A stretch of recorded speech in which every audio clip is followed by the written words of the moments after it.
La commission Vérité et Réconciliation est un processus qui a duré pendant environ 6 ans où on a visé à reconnaître l'expérience du pensionnat indien par l'entremise de témoignages.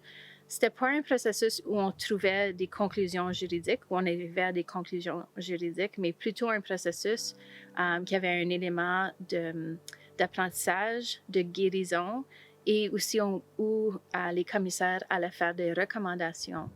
Donc, en 2015, la Commission Vérité et Réconciliation a émis son rapport final qui traitait de l'histoire des pensionnats, mais aussi de l'histoire de l'interaction entre les peuples autochtones, incluant les Premières Nations, les Métis et les Inuits, avec l'État canadien dans l'expérience du pensionnat, mais de façon plus large, et a aussi émis 94 appels à l'action. Alors ça, c'est les recommandations qui ressortent du travail d'enquête de la Commission Vérité et Réconciliation, qui découle du pensionnat indien, qui fait partie de la résolution de différends par rapport au pensionnat indien, mais qui regarde de façon plus large quels sont les changements sociétaux qu'on a besoin de mettre en œuvre pour la réconciliation.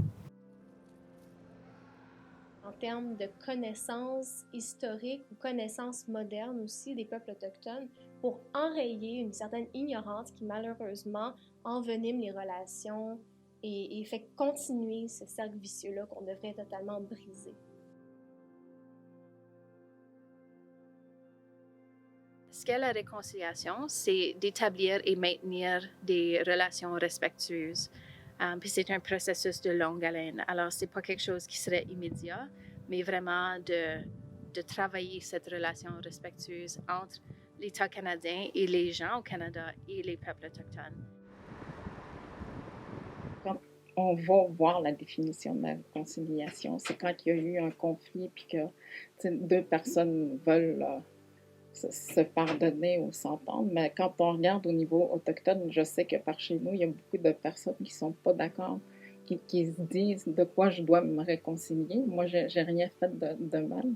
Mais je suis allée voir aussi la définition de la commission Vérité-Réconciliation, que c'est quand même, c'est des choses au niveau du passé qui nous touchent. Puis aujourd'hui, c'est de voir comment est-ce qu'on va avancer au niveau de l'avenir, comment on va réfléchir ensemble pour nos enfants. Qu'est-ce qu'on veut léguer à nos enfants. Puis moi, je pense que c'est important de voir, parce que c'est quand même un principe de gouvernance importante là, au niveau autochtone, quand on prend des décisions, quand on discute sur des choses importantes, de toujours regarder vers les futures générations là, qui s'en viennent. On ne peut pas développer, faire du progrès dans une atmosphère de confrontation et de haine. On peut juste reculer. C'est ça que j'ai réalisé il y a longtemps. Nelson Mandela l'avait dit parfaitement. It always seems impossible until it's done. Ça a toujours l'air impossible jusqu'à ce que ça soit fait, ça soit accompli.